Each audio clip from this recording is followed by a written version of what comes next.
Hello everyone, welcome to our YouTube channel Surjeet SPS. तो guys, आज के इस वीडियो में हम बात करेंगे कुछ एक इम्पॉर्टेंट न्यूज़ अपडेट्स के बारे में, जो कि काफ़ी एक तरह से इम्पॉर्टेंट हैं हम सब के लिए। तो चलिए इस वीडियो को शुरू करते हैं। शुरू करने से पहले यदि आप लोग हमारे यूट्यूब चैनल पर नए हो तो जरूर चैनल को सब्सक्राइब कर लेना और साथ ही साथ बेल आइकन को भी हिट कर देना, जिससे कि आने वाले वीडियोज़ के जो नोटिफिकेशन है वो आपको समय पर मिलते रहें। तो चलिए स्टार्ट करते हैं। यहाँ से आप ये देख पा रहे होंगे, जल शक्ति विभाग में करुणामूलक के 380 पद नहीं भर पाई है सरकार। ठीक है, और ये जल शक्ति विभाग की यहाँ से बात जो है, ये सारे के सारे जो एक तरह से एस्पिरेंट्स हैं करुणामूलक कैटेगरी से, वो इस तरह से ये कह रहे हैं। उनका कहना है कि जल शक्ति विभाग में करुणामूलक आधार पर 380 पदों पर सरकार जो है अभी तक भर्ती नहीं कर पाई है, और उन्हें जो है वो कई सालों से इस भर्ती का इंतज़ार है, लेकिन उन्हें करुणामूलक आधार पर नौकरी का मामला जो है वो परिवारों ने कई बार सरकार से उठाया है, लेकिन आश्रितों को मुख्यमंत्री और मंत्रियों और अफसर शाही से भी गुहार लगा चुके हैं, लेकिन कोई भी सुनवाई नहीं हुई है।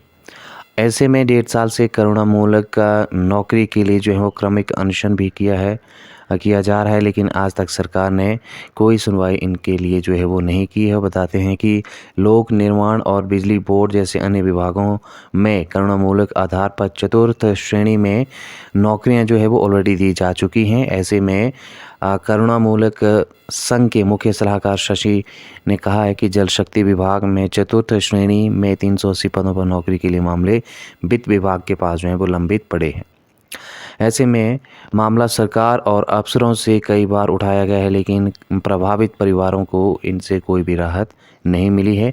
संघ के नेता जल शक्ति विभाग के सचिव अमिताभ अवस्थी इससे भी मामला जो है वो उठाया जा चुका है। प्रदेश जल शक्ति विभाग के engineer in chief Sanjeev Kaul ने कहा है कि सरकार से मंजूरी मिलते ही इन पदों को भरने की जो प्रक्रिया है वो आरंभ की जाएगी। ठीक है, तो जितने भी करुणामूलक का श्रेणी के ये एक तरह से आश्रित परिवार हैं, उनको ज़रूर से ज़रूर जो है और जल्द से जल्द जो है ये मामला जो है वो जॉब से रिलेटेड उसमें वित्त विभाग को जो है अप्रूवल दे देना चाहिए, और फिर उसके बाद जो है वो कैबिनेट में अप्रूव होके फिर उनको जो है ये मामले में जो है वो राहत मिले और उनको जल्द से जल्द जो है वो नौकरियां मिल पाएँ। ऐसी गुहार जो है वो एक तरह से करुणामूलक वाले जितने भी एस्पिरेंट्स हैं वो यहाँ से सरकार से कर रहे होंगे। ठीक है, ये तो था एक पहला अपडेट। अब दूसरे अपडेट की बात हम लोग यहाँ से कर लेते हैं।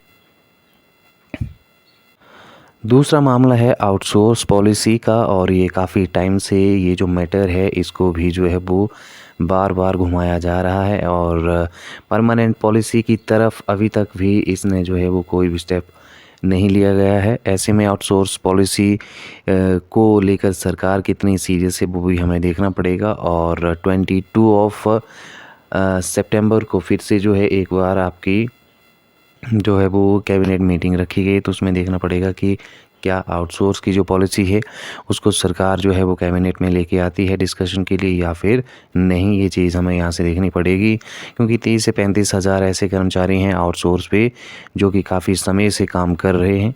हिमाचल प्रदेश आउटसोर्स कर्मचारी महासंघ ने सरकार से मांग उठाई है कि सरकार आउटसोर्स कर्मचारियों के लिए जो है जल्द नीति लेकर आए। आउटसोर्स कर्मचारी प्रदेश में रिवाज बदलने में सरकार की पूरी सहायता जो है वो करेगा, और ऐसे में जो हिमाचल प्रदेश आउटसोर्स कर्मचारी महासंघ के प्रदेशाध्यक्ष हैं शैलेंद्र शर्मा का कहना है कि महासंघ को सरकार पर पूरा विश्वास है कि वह अपने कहे अनुसार हिमाचल प्रदेश में कार्यरत सभी आउटसोर्स कर्मचारियों की नौकरी तथा भविष्य की रक्षा करते हुए इसी कार्यकाल में एक स्थायी नीति लाएंगे। और अध्यक्ष शैलेंद्र शर्मा ने यह भी कहा है कि नीति निर्धारण में पहले ही काफ़ी देरी हो चुकी है। इस देरी के कारण हर आउटसोर्स कर्मचारी के मन में एक डर बैठ गया है कि कहीं पिछली सरकार की तरह इस बार भी आउटसोर्स कर्मचारी कहीं मजाक ना बनाया जाए। और महासंघ को विश्वास है कि जो संवेदना मुख्यमंत्री ने कर्मचारियों के लिए दिखाई है, ठीक है, उसके तहत जल्द ही जो है उनके लिए भी एक जो स्थायी नीति है वो बनाई जाएगी। तो देखिए, आउटसोर्स जितने भी कर्मचारी आउटसोर्स पे लगे हैं अब वो उनकी तो ये डिमांड है कि उनके लिए एक परमानेंट पॉलिसी जो है वो इख्तियार की जाए, लेकिन आप लोगों को क्या लगता है, क्या आउटसोर्स कर्मचारियों के लिए जो है वो पॉलिसी बननी चाहिए, ठीक है, या परमानेंट पॉलिसी के अंतर्गत इनको जो है वो लाया जाना चाहिए या फिर नहीं? आप ज़रूर कमेंट्स के माध्यम से हमें बताएं, ठीक है। तो गाइज़ ये थे आज के कुछ एक इम्पॉर्टेंट अपडेट्स। आज की वीडियो में इतना ही। Thank you very much.